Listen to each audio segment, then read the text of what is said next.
జర్నలిజంలో సతీష్ చంద్ర అనేటటువంటి వ్యక్తి ఒక అద్భుతం.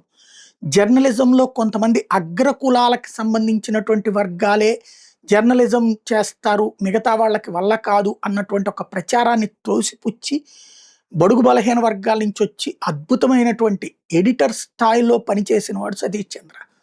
మంచి కవి, అద్భుతమైనటువంటి కవితలు రాస్తారు. అట్లాగే పుస్తకాలు రాస్తారు. స్కూల్ ఆఫ్ జర్నలిజం అనే ఒక సంస్థను కూడా నడుపుతున్నారు.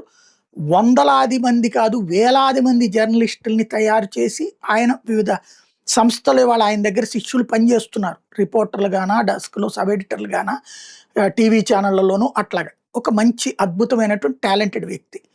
ఆయన రాజకీయాలకు అతీతం. ఇవాళ అటో ఇటో అన్నటువంటి విశ్లేషకుల తరహా లక్షణం కూడా కాదు.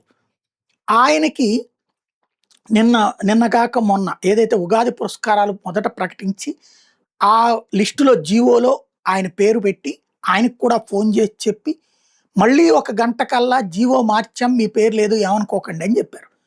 దళిత బడుగు బలహీన వర్గాల నుంచి చీఫ్ ఎడిటర్ స్థాయికి వెళ్ళిన వ్యక్తికి జరిగిన పరాభవం. అందుకే ఆయన నవ్వుతూనే చురకలు వేశారు.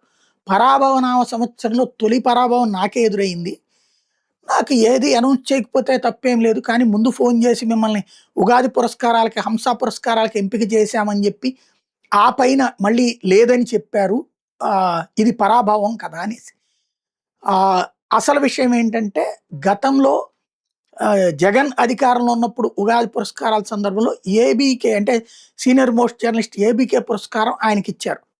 దాన్ని కోట్ చేస్తూ కొంతమంది తెలుగుదేశం కట్టర్ కార్యకర్తలు అట్లాంటి వ్యక్తికి ఎట్లా ఇస్తారని పార్టీ అధినాయకత్వానికి చెప్పారంటే వితిన్ అవర్స్లో జీవో మార్చేశారు. బయట కార్యకర్తలకి జర్నలిజం గురించి అంత తెలిసే సీన్ లేదు.